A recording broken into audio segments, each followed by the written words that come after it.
గిద్ద మినపప్పుని శుభ్రంగా కడిగి 2 గంటలు నానబెట్టుకోవాలి.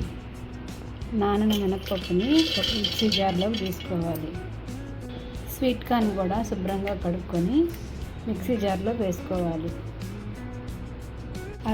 అల్లాన్ని కూడా శుభ్రంగా కడుక్కొని దీంట్లో వేసుకోవాలి. ఇది మొత్తం మిక్సీ వేయాలి. ఇలా కచ్చాపచ్చాగా మిక్సీ వేసుకోవాలి.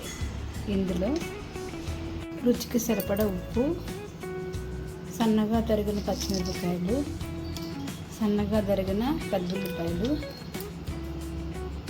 సన్నగా తరిగిన కొత్తిమీర, కొద్దిగా కరివేపాకు, కొద్దిగా బియ్యం పిండి కూడా వేయాలి. కొద్దిగా జీలకర్ర కూడా వేయాలి. ఇదంతా బాగా కలిసేలాగా కలుపుకోవాలి.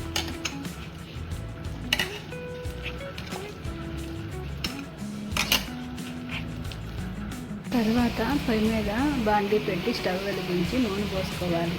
నూనె వేడెక్కిన తర్వాత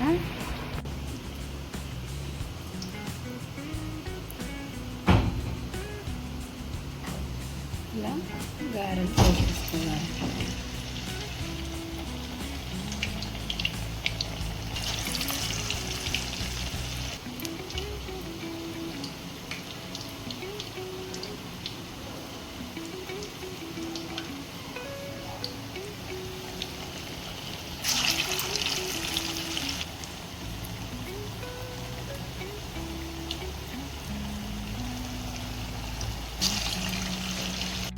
గారెలు ఇలా తెల్లగా ఉన్నప్పుడే తీసేయాలి.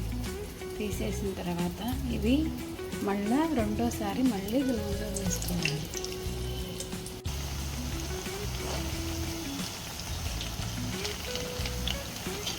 ఇలా బాగా కలర్ వచ్చినాక తీసుకొని పక్కన పెట్టుకోవాలి.